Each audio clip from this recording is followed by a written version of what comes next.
1777ರ ಒಂದು ದಿನ ಅಟ್ಲಾಂಟಿಕ್ ಸಮುದ್ರವನ್ನು ದಾಟಿ ಹೋಗಬೇಕಾಗಿರುವಾಗ ಜಾರ್ಜ್ ಮುಲ್ಲರ್ ಪ್ರಯಾಣಿಸುತ್ತಿದ್ದಂಥ ಹಡಗು ಮಾರ್ಗವೇ ಕಾಣದಂತಹ ಒಂದು ದಟ್ಟದಾದ ಮಂಜಿನಲ್ಲಿ ಸಿಲುಕಿಕೊಂಡಿತು. ಆ ಹಡಗಿಗೆ ಕ್ಯಾಪ್ಟನ್ ಏನು ಮಾಡುವುದೆಂದು ತಿಳಿಯದೆ ಬೈನಾಕ್ಯುಲರನ್ನು ಕೈಲಿ ಹಿಡಿದುಕೊಂಡು 24 ಗಂಟೆಯಿಂದಲೂ ಹಡಗಿನ ಕ್ಯಾಪ್ಟನ್ ಡೆಕ್ನಲ್ಲಿ ಅಂದರೆ ಬ್ರಿಡ್ಜ್ನಲ್ಲಿ ನಿಂತುಕೊಂಡಿದ್ದನು. ಆಗ ಯಾರೋ ಒಬ್ಬರು ಹಿಂದಿನಿಂದ ಬಂದು ಆತನ ಭುಜವನ್ನು ತಟ್ಟಲು ಹಡಗಿನ ಕ್ಯಾಪ್ಟನ್ ತತ್ತರಿಸಿ ಹಿಂದಕ್ಕೆ ತಿರುಗಿ ನೋಡಿದನು. ಅಲ್ಲಿ ಜಾರ್ಜ್ ಮುಲ್ಲರ್ ನಿಂತುಕೊಂಡಿದ್ದರು. ಅವರು ಕ್ಯಾಪ್ಟನ್ ಅನ್ನು ನೋಡಿ, ಕ್ಯಾಪ್ಟನ್, ನಾನು ಶನಿವಾರ ಮಧ್ಯಾಹ್ನ ಹೊತ್ತಿಗೆ ಏನು ಸಂಭವಿಸಿದರೂ ಸರಿ ಕ್ಯೂಬೆಕಲ್ಗೆ ತಲುಪಲೇಬೇಕೆಂಬುದನ್ನು ನಿಮಗೆ ತಿಳಿಸಲು ಬಂದೆ ಎಂಬುದಾಗಿ ಹೇಳಿದರು. ಈಗಿರುವ ಪರಿಸ್ಥಿತಿಯಲ್ಲಿ ಅದು ಖಂಡಿತ ಸಾಧ್ಯವಿಲ್ಲ ಎಂಬುದಾಗಿ ಹೇಳಿದನು ಆ ಕ್ಯಾಪ್ಟನ್. ಅದಕ್ಕೆ ಮುಲ್ಲರ್, ನಿಮ್ಮ ಹಡಗಿಗೆ ನನ್ನನ್ನು ಅಲ್ಲಿಗೆ ಕರೆದೊಯ್ಯಲು ಸಾಧ್ಯವಿಲ್ಲದೆ ಹೋದರೆ ನನ್ನ ದೇವರು ನನಗೆ ಬೇರೆ ಮಾರ್ಗಗಳನ್ನು ಏರ್ಪಡಿಸುವನು ಅಂದರು.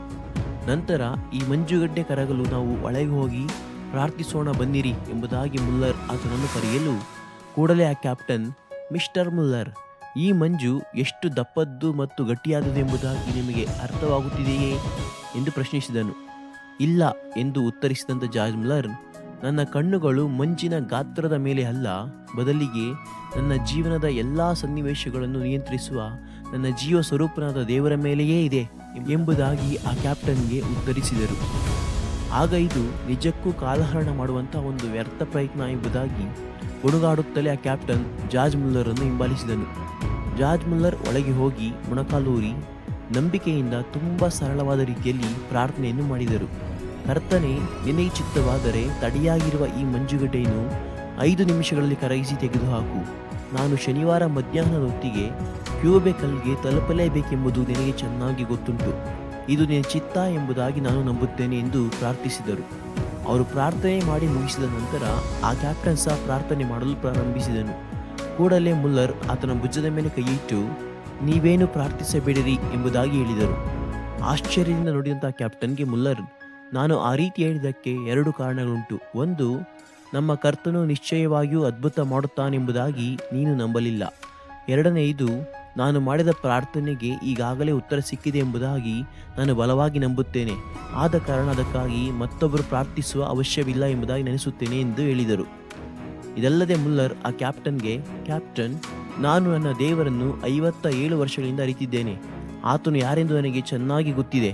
ಬೇಕಿದ್ದರೆ ಈಗ ಹೋಗಿ ನೀನು ಬಾಗಿಲನ್ನು ತೆರೆದು ಹೊರಗೆ ನೋಡು, ಆ ಮಂಜುಗಡ್ಡೆ ಇರುವುದಿಲ್ಲ ಎಂಬುದಾಗಿ ಹೇಳಿದರು. ಆ ಕ್ಯಾಪ್ಟನ್ ಈ ಮಾತಿಗೆ ಬಹಳವಾಗಿ ಆಶ್ಚರ್ಯಪಟ್ಟು ಹೊರಗೆ ಹೋಗಿ ಅದರಂತೆಯೇ ಬಾಗಿಲನ್ನು ತೆರೆದು ನೋಡಿದಾಗ ಏನು ಆಶ್ಚರ್ಯ!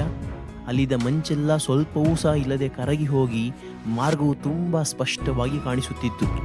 ಸ್ವಲ್ಪ ಮಂಜು ಸಹ ಅಲ್ಲಿ ಇರಲಿಲ್ಲ.